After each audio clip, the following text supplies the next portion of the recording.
Greetings and salutations, friends, and welcome back to some more Warhammer lore. Today, we are going to be talking about the mighty Lord Skrolk, the favored agent of the Arch-Plague Lord Nerglicht himself, the leader of Clan Pestilens.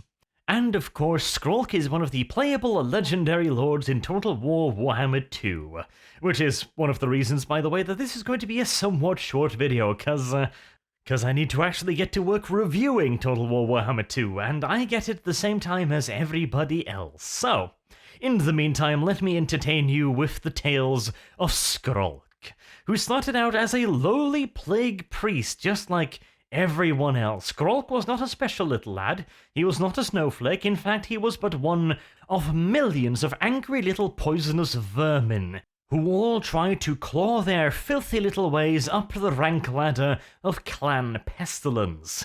And as we all know, social climbing within the Skaven hierarchy is a rather dodgy ascent at the best of times. But Clan Pestilens is an even slipperier slope. Slipperier slope? It's not even a word, it is now anyways, than most Skaven clans. Since not only do you have to compete with the other few thousands of angry little vermins trying to ascend that very same ladder, you also have to keep up with the various less than savoury traditions of Clan Pestilens, like for example, drinking poison to your evening meal, or breathing in a wide variety of noxious fumes that would murder even the most robust of dwarf folk. Never mind the rather scrawny limbs and bodies of your average Skaven. And while Skavens are no strangers to hardship, considering how their societal structure quite literally encourages people to backstab each other, life in Clan Pestilens is usually even shorter, and frequently even more uncomfortable. In fact, the end goal of Clan Pestilens is not to get rid of the more uncomfortable aspects, like for example constantly being sick with the bubonic plague, but rather simply just learning to live with it. Oh, what a joyous experience it must be. But for the lucky few, or perhaps unlucky few, to be blessed with eternal sickness, yeah, I think we're gonna go with unlucky few on second thought, they don't actually die of these various diseases, despite the fact that your average human would be begging for the sweet relief of having their brains bludgeoned in by an exceedingly heavy blunt object within mere moments of contracting one of these rather nasty diseases. The Skaven embrace them and learn to live in harmony with the various vermins and bugs that now inhabit their filthy, wretched bodies. In other words, they are essentially worshippers of Nurgle. And you might even make the argument that they are, in fact, literally worshippers of Nurgle, although that is not entirely correct, nor really the case, but we'll touch upon that when I eventually get around to making a Clan Pestilens video. For now, we shall return to the main star of this particular tale, Lord Skrolk, a particularly devout member of the Clan Pestilens. He managed to work his way up through the various ranks, as he took upon himself a wide variety of putrid and disgusting diseases. Most of his body, in fact, has at this point simply just rotted straight off his bones. However, his various quote-unquote blessings is the fact that his skin regrows almost as quickly as it putrefies and sloths right off the bone once again. In other words, Lord Skrolk has the rather unique pleasure of having his genitals regrow and then immediately rot off and drop to the floor as a pair of ripe fruits every few minutes. A fact that pushes even the rather liberal tolerances for filth of your average Skaven to the absolute breaking point. And I hasten to remind you that we are talking about a race that lives inside of a disease-ridden putrid swamp. They have a fairly high tolerance for, well, shit lying around in the streets, but even they find your average Clan Pestilens devotee to be just a little bit off-putting, shall we say. And Lord Skrolk is by all accounts the second most hideous of all of the Clan Pestilens' various monks. The only one that could be considered a tiny little bit more disgusting than Skrolk would be the Arch-Plague Lord Nerglicht himself. And to put that into perspective, When Skrolk, a living embodiment of putrid rot and disease, laid eyes upon the form of the Plague Lord, Skrolk figured it would be a good idea to claw his own eyes out. And we are talking here about an individual that fastidiously cleans himself in rat vomit, just to ensure that no inch of his sacred flesh remains clean. And yet a single glance at the Arch-Plague Lord made him say to himself, "Nope, I am not risking getting another eye full of that. Stab, gouge, scream." Relief. I don't really want to think about that anymore, so let's just quickly move on, shall we? On the battlefield, Lord Skrolk is a remarkably potent individual, partially due to the simple fact that he is quite literally poisonous. Most individuals that get within half a dozen meters of Lord Skrolk is likely to be infected with a wide variety of wonderful and virulent diseases, most of which will be lethal, although most of them will also kill you remarkably slowly, because this is after all Clan Pestilens we're talking about here. Part of their gig is of course that whole despair thing. They could probably kill you instantaneously with a particular nasty sort of brain fungus or something, but that's not anywhere near as amusing. Oh no. Much better to paralyze you, and then slowly but surely over the case of a few months, have your innards turn to liquid and then start seeping out through your asshole. Much more amusing. In fact, getting on Lord Skrolk's bad side might be one of the worst ways to get killed in the entire Warhammer universe, and that should be saying something. Hell, his own acolytes can barely stand being around him.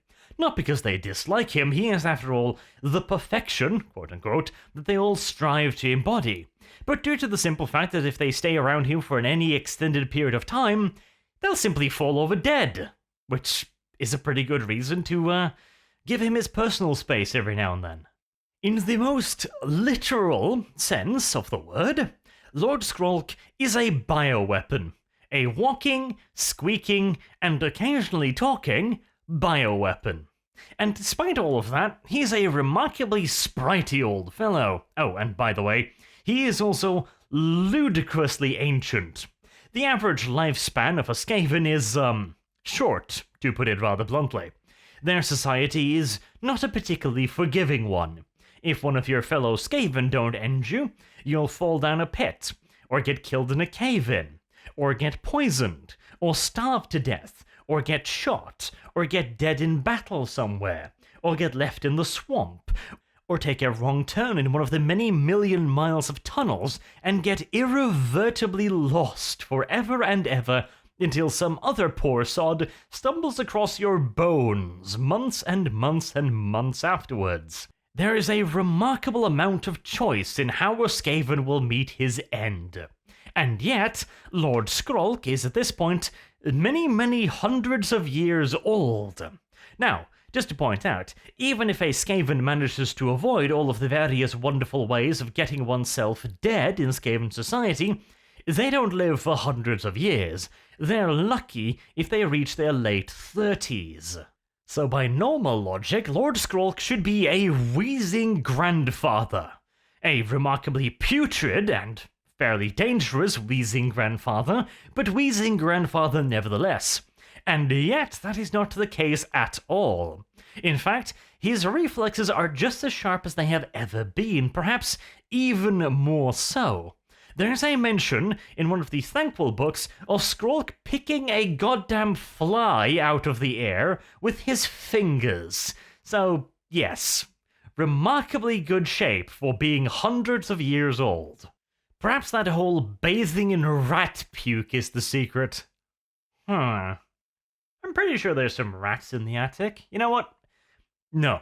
Let's not even consider that, because I'm thinking that even if that would allow you to live for hundreds of years, I seem to suspect that you would lose something precious along the way.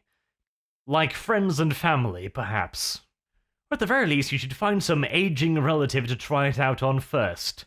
No, Grandma, don't worry, it's natural medicine. You wouldn't even be lying, technically speaking.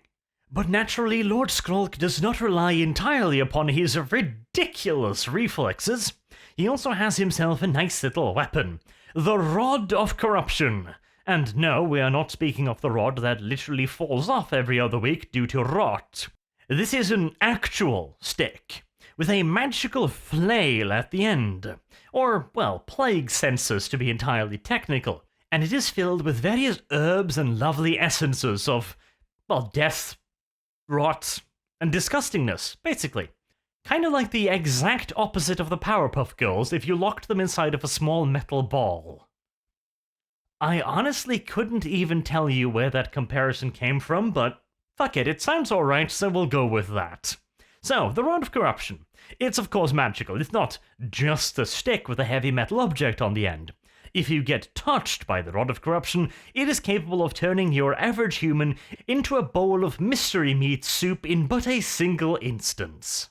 A bit too quick and merciful for the usual standards of Clan Pestilens, but hey, occasionally you just need to bludgeon to death the angry man with a sword in front of you, and you simply can't afford the time to do it properly. And speaking of doing it properly, Lord Skrolk also carries with him a volume of the Liber Bubonicus, which is essentially a library's worth of books detailing every single plague, disease, and known disease carrier/spreader in the Warhammer world. Everything from viruses to bacteria to more esoterical means of spreading plagues, like for example Nurgle's own little plague demons. The Liber Bubonicus also contains the secret of creating the Black Death, the infamous plague known as the Great Plague, the Black Death, or simply the Plague, which was released upon the Empire in the winter of the year 1111 Imperial Calendar. It spread rather quickly, manifesting with great black dots appearing on the victim's skin, and it would kill within hours or at the very latest days, with the final stage killing the victim by inducing severe convulsions until the victim snapped his back and or neck. This could often take hours. And of course, all the while, the victim would be screaming, coughing, shitting himself, and bleeding everywhere, creating lots and lots of wonderful contaminants to be spread around the rest of the city. There was no known cure, not even a known treatment, and the disease spread incredibly rapidly, starting in the cities of Newlyn and Talabheim. The early suspects were Chilean tradesmen who had brought in shipments of grain and foodstuff and had brought with it rats. Oh, horrible, horrible rats, which were said to be the main carriers of the disease, which was technically correct, just not quite the kind of rat they originally imagined. And over the course of the next 4 years, the Empire's population was reduced to half of that of the previous generation. And then you throw in a large-scale Skaven invasion and, well, bad times abound for everyone. I seem to remember a similar plague in Europe and the modern world. That also had some kind of mention about rats, but oh yes, that was just normal rats, wasn't it? Spreading the disease and all that? Yes, completely natural. Or was it? And I would be playing the music from X-Files right about now if I wasn't so damn sure it would get my video demonetized, so just hum along by yourself, okay? But of course, it's all just mere coincidence. There are no ratmen in the sewers, and anyone that would dare suggest such a thing must be a raving lunatic. And you can rest assured that your local witch hunters/Inquisition will move swiftly upon any such madmen and deal with them post-haste. Oh, they do move quickly, don't they? Until next time, I have been Arch. Thank you very much for watching, and I hope to see you all again soon. Hopefully.